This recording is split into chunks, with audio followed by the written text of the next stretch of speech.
नमस्कार। ख्वाजा मोइनुद्दीन चिश्ती भाषा विश्वविद्यालय के यूट्यूब चैनल में आप सभी का स्वागत है। My name is Vibha Singh. I am a assistant professor of music in BEd in KMC university. आज का हमारा विषय है संगीत से आप क्या समझते हैं और संगीत किस प्रकार की कला है। सबसे पहले अगर मैं बात करूं कि संगीत से आप क्या समझते हैं तो आपके मन में आएगा कि संगीत वह कला है जिसके माध्यम से आप अपनी भावनाओं को व्यक्त करते हैं। संगीत एक कला है। संगीत एक ऐसा माध्यम है जो आपको बहुत शांति, बहुत पीस देता है, आपको एक अलग ही दुनिया में ले जाता है।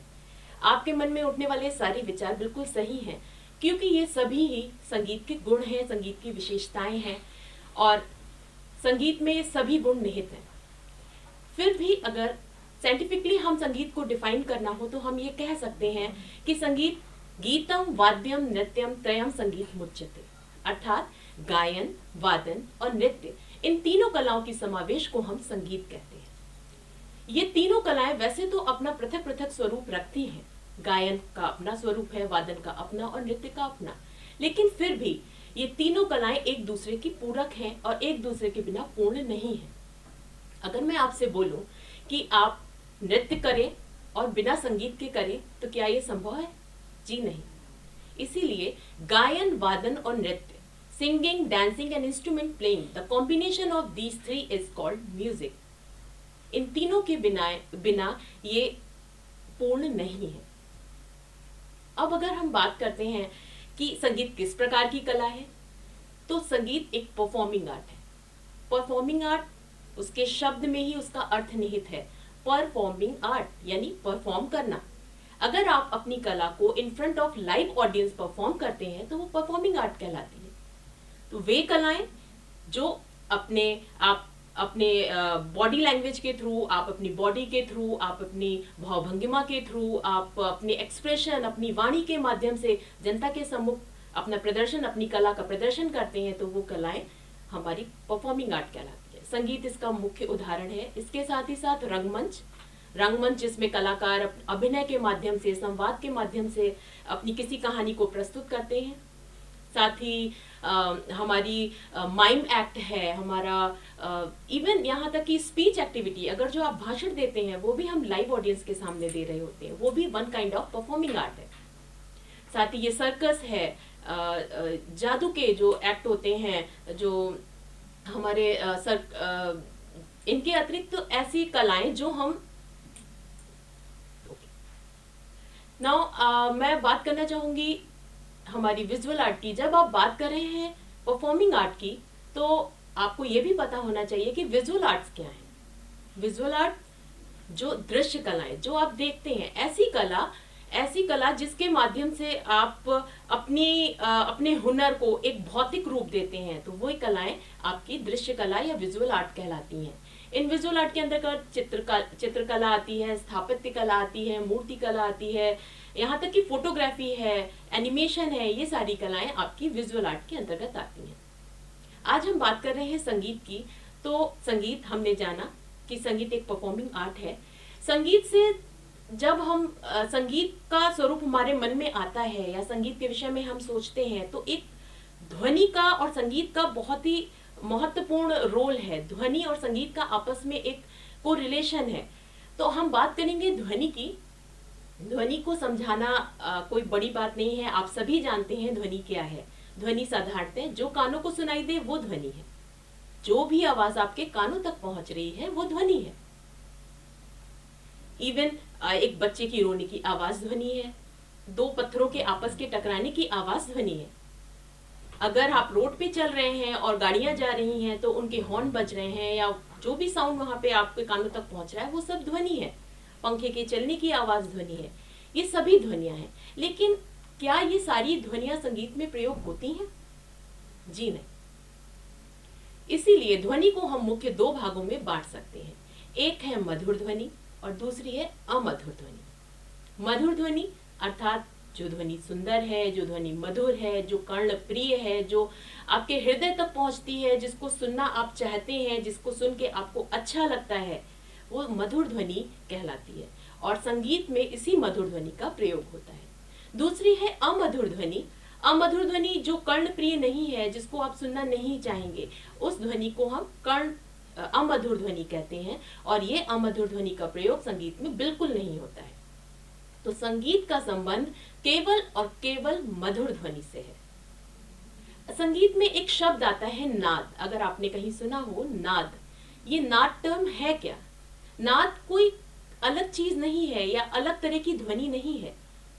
संगीत में प्रयोग होने वाली ध्वनि, वो संगीतोपयोगी ध्वनि, वह कर्णप्रिय ध्वनि जो हम संगीत में प्रयोग करते हैं, वो मधुर ध्वनि जो हम संगीत में प्रयोग करते हैं, उन्हें हम संगीत में नाद कहते हैं। अर्थात आप ये कह सकते हैं कि वह मीठी ध्वनि, मधुर ध्वनि जो संगीत में प्रयोग हो रही है, जिसका हम संगीत में प्रयोग कर रहे हैं, वो नाद कहलाती है। नाद भी दो प्रकार के होते हैं। एक होता है आहत नाद, दूसरा होता है अनाहत नाद। आहत नाद, अनाहत नाद, अब आप सोचेंगे ये दोनों क्या हैं? सिंपली आप इनके वर्ड्स को समझेंगे तो आपको समझ में आएगा। आहत नाद, आहत अर्थात कोई चीज को चोट पहुंचना, आघात होना।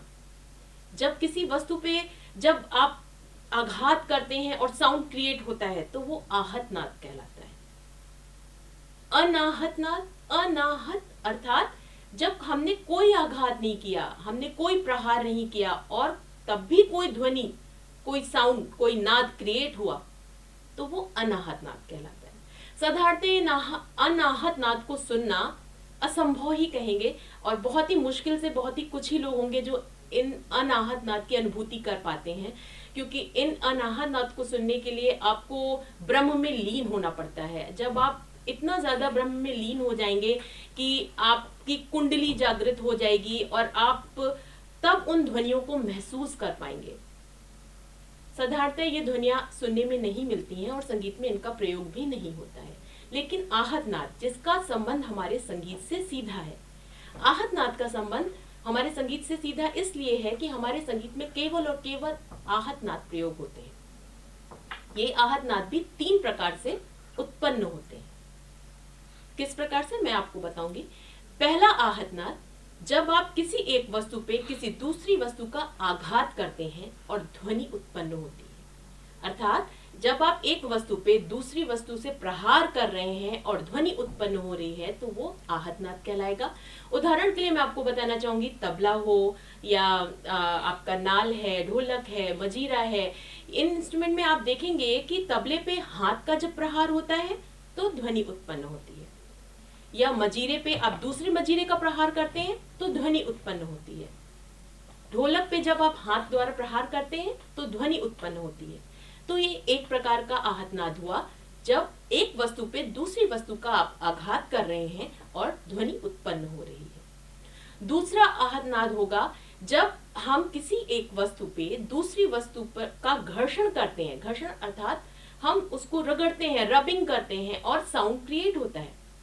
जैसे कि बेला, बेला पे जब आप गज रगड़ते हैं और साउंड क्रिएट होता है। तीसरे आहत नाद की मैं बात करूंगी, जब हम हवा के माध्यम से, वायु के माध्यम से साउंड क्रिएट करते हैं।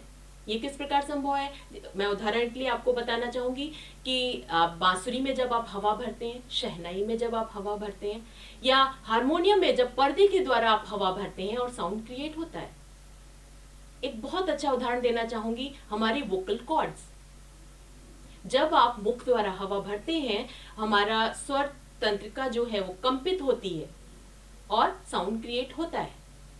ये भी एक प्रकार का आहत नाद है। तो संगीत में मुख्यतः इन 3 आहत नाद का प्रयोग होता है। पहला जो मैंने बताया, किसी एक वस्तु पे दूसरी वस्तु का आघात करने से जब साउंड क्रिएट हो। दूसरा, जब किसी एक वस्तु पे दूसरी वस्तु के घर्षण द्वारा साउंड क्रिएट हो। और तीसरा, जब आप वायु के माध्यम से साउंड क्रिएट करते हैं। नाद के लिए भी, जो हमारी सांगीतिक भाषा है नाद के लिए भी मैं आपको बताना चाहूंगी कि नाद असंख्य होते हैं।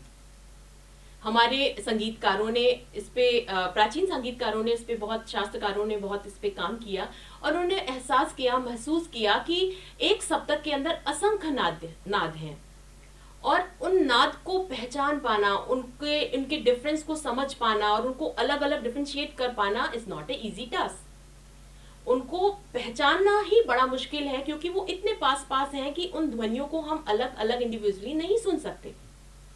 इसलिए उन्होंने मुख्य 22 नाद निकाले। 22 नाद एक सप्तक में माने, जिनकी ध्वनियां कुछ कुछ दूरी पे थी, जिनको अलग अलग सुनना आसान था, जिनको आप डिफरेंशिएट कर सकते थे कि हाँ ये एक नाद है, ये दूसरा नाद है, आप उनके बीच के डिफरेंस को समझ सकते थे। और सांगीतिक भाषा में इन 22 नाद को श्रुति का नाम दिया गया। श्रुति, मुझे लगता है कि आपने शब्द जरूर सुना होगा।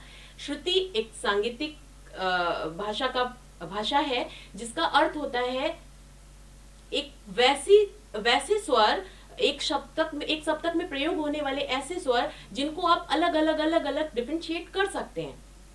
तो हमारे प्राचीन शास्त्रकारों ने 22 श्रुतियां मानी, एक सप्तक में 22 श्रुतियां मानी। इन 22 श्रुतियों के नाम है तीव्रा, कुमुदिती, मंदा, छंदोवती, दयावती, रजनी, रतिका, रौद्री, क्रोधा, व्रजिका, प्रसारणी, प्रीति, मार्जिनी, छिति, रक्ता, संदीपनी, अलापनी, मदंती, रोहिणी, रम्या, उग्रा और क्षोभनी। इन 22 श्रुतियों को संगीत में प्रयोग किया गया और इन 22 श्रुतियों में से 7 श्रुतियां निकाली गईं जिन्हें स्वर का नाम दिया गया। इन 22 श्रुतियों में से 7 श्रुतियां निकाली गईं जिन्हें स्वर का नाम दिया गया, और उन 7 स्वरों को समझना, उनकी दूरी को समझना, उनकी श्रुतियों के डिफरेंसेस को समझना आसान था, इसलिए उन्हें स्वर का नाम दिया गया। संगीत में मुख्यतः आप जानते हैं कि संगीत में जब आप पढ़ते हैं संगीत के विषय में, तो आप देखेंगे कि संगीत में मुख्य 7 स्वर होते हैं जो प्रयोग होते हैं। ये 7 स्वर कहाँ से आए? ये 7 स्वर इसी प्रकार उत्पन्न हुए। सर्वप्रथम मधुर ध्वनि जो संगीत में प्रयोग हुई, जिसे हमने नाद कहा। नाद असंख्य थे, उनको डिफरेंशिएट करना मुश्किल था, तो एक सप्तक में कुल 22 नाद माने गए, जिन 22 नाद को श्रुति की संज्ञा दी गई। और इन 22 श्रुतियों में से 7 श्रुतियां निकाली गईं जिन्हें स्वर की संज्ञा दी गई। ये 7 स्वर थे षडज, ऋषभ, गंधार, मध्यम, पंचम, धैवत, निषाद। व्यवहारिकता में इनके पूरे नाम के साथ बोलकर गाना संभव नहीं था, इसलिए इनके पहले के अक्षर जो थे सा, षडज से सा, ऋषभ से रे, गंधार से गा, मध्यम से मा, पंचम से पा, धैवत से धा और निषाद से नी लिया गया। और व्यवहारिकता में गायन में सा, रे, गा, मा, पा, धा, नी स्वरों का प्रयोग किया गया। तो आज आपने जाना कि संगीत क्या है, आपने जाना संगीत किस प्रकार की कला है, और आपने जाना कि संगीत में ये 7 स्वर किस प्रकार से आए। हम अब अगले सेशन में, अपने अगले लेक्चर में इस सेशन को कंटिन्यू रखेंगे और इन 7 स्वरों की स्पेस क्या है और इनका गायन किस प्रकार होता है, इसे कंटिन्यू करेंगे। धन्यवाद।